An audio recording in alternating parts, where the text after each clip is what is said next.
प्रथा की कुरीतियों से, छुआछूत की कुरीतियों को झेल रहा था।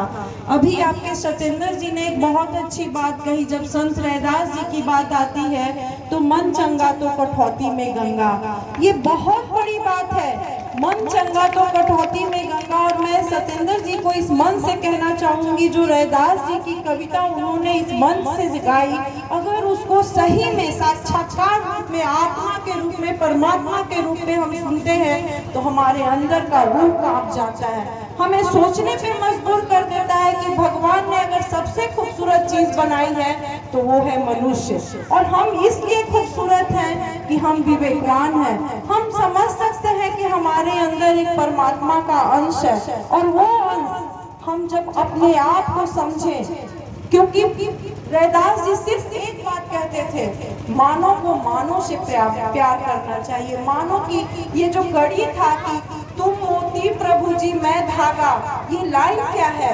पूरा मानव जीवन एक धागा के समान है। हम मोती की तरह अगर पिरो दें, हम अपने समाज के सभी लोगों को एक साथ लाके पिरो दें तो कितना खूबसूरत माला बनेगा। और यही बात संत रैदास जी कहना चाह रहे हैं। क्यों?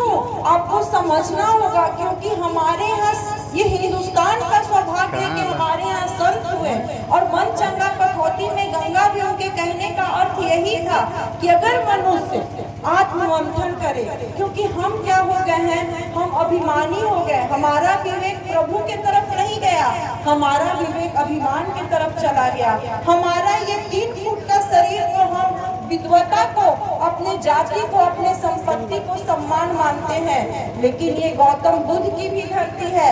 गौतम बुद्ध ने कहा था कि इस संसार में कोई भी व्यक्ति चाहे जिस जाति में जन्म ले, चाहे जिस धर्म में जन्म ले, अमीर हो या गरीब हो, एक ही विधि के विधान से इस धरती पे आता है और एक ही विधि के विधान से इस धरती से चला जाता है। इसलिए मैं आप लोग से कहना चाहूंगी कि कैसे आखिर मन चंगा कठौती में गंगा रैदास जी क्यों कहें? क्योंकि उन्होंने आत्म साक्षात्कार किया, अपने उस विवेक को जगाया। उन्होंने कहा कि हर इंसान के अंदर, हर जीवित व्यक्ति के अंदर प्रभु रहते हैं। क्योंकि जैसे ही ये जो सांस की कड़ी है, अगर इस शरीर से सांस की कड़ी टूटती है, यानी परमात्मा की कड़ी टूटती है, तो जिस शरीर को आप सब अपने अभिमान मानते हैं, वही शरीर को जला दिया जाता है। इसलिए वो प्रभु है, अगर वो प्रभु का साक्षात्कार हो जाएगा तो उसी पर उन्होंने बनाया था। क्योंकि जब हमारी हिंदुस्तान गुरु प्रथा झेल रहा था, छुआछूत झेल रहा था,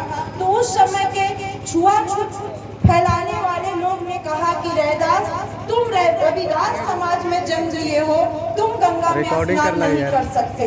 तो उन्होंने कहा कि तुम्हें प्रभु के आत्म साक्षात्कार का ज्ञान ही नहीं, तुम तो छुआछूत की बात करते हो। तुम सोचते हो कि मैं गंगा में स्नान करूंगा, रैदास उसमें स्नान नहीं करेगा।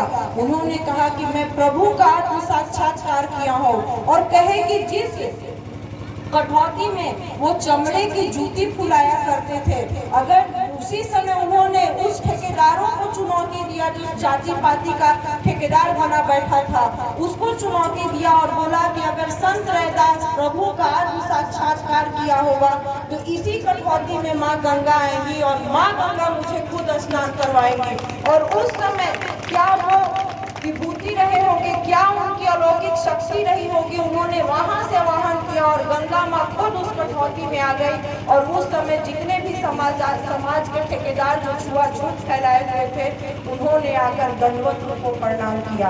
और हम उस भारत के नागरिक हैं, हमारे यहाँ विभूतियों की कमी नहीं। और एक तरफ अगर संत की वाणी से रैदास जी थे, तो एक तरफ संविधान की बात लेकर बाबा साहब भीमराव अम्बेडकर भी खड़े थे। संत रैदास जी हो या गौतम बुद्ध हो, सभी ने समता मूलक समाज की बात की। और जब कानून बनाने का बात आया तो बाबा साहब ने तो इस हिंदुस्तान को संविधान दे दिया। आप सभी जानते हैं कि विश्व का सबसे खूबसूरत, अगर हमारा देश का संविधान को सबसे ज्यादा खूबसूरत संविधान माना गया है। विश्व के मानव पटल पर हिंदुस्तान का संविधान सबसे खूबसूरत रहा है।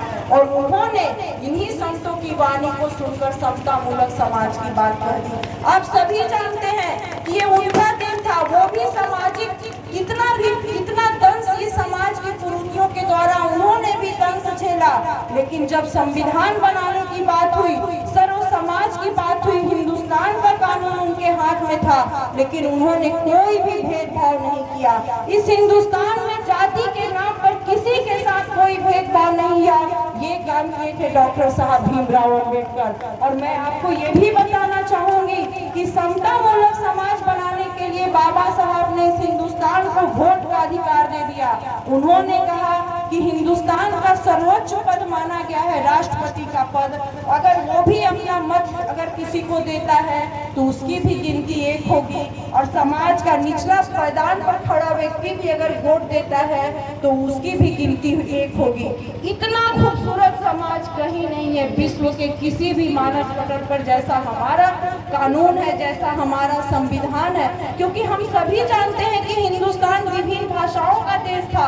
हमारी सभ्यता संस्कृति जगह जगह पर बदली जाती है। हमारी बोली, अभी हम बारूद में अगर मगही बोलते हैं तो सोन पार करते हैं तो भोजपुरी बोलते हैं। ऐसी विभिन्नताओं वाले देश के बावजूद भी हमारे पास इतना खूबसूरत संविधान है जो कहता है, एक लाइन में कहता है, हम भारत के लोग मौलिक अधिकार से सभी को उन्होंने सवार दिया।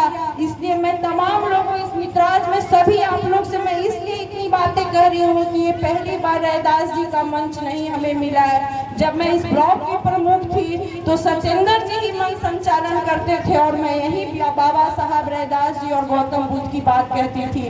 तो हम एक मैसेज दे समाज को कि ये हिंदुस्तान संत शिरोमणि रैदास जी का है, ये हिंदुस्तान गौतम बुद्ध का है, ये हिंदुस्तान बाबा साहब भीमराव अंबेडकर का है। और जो सपना लेकर उन्होंने हमें संभाला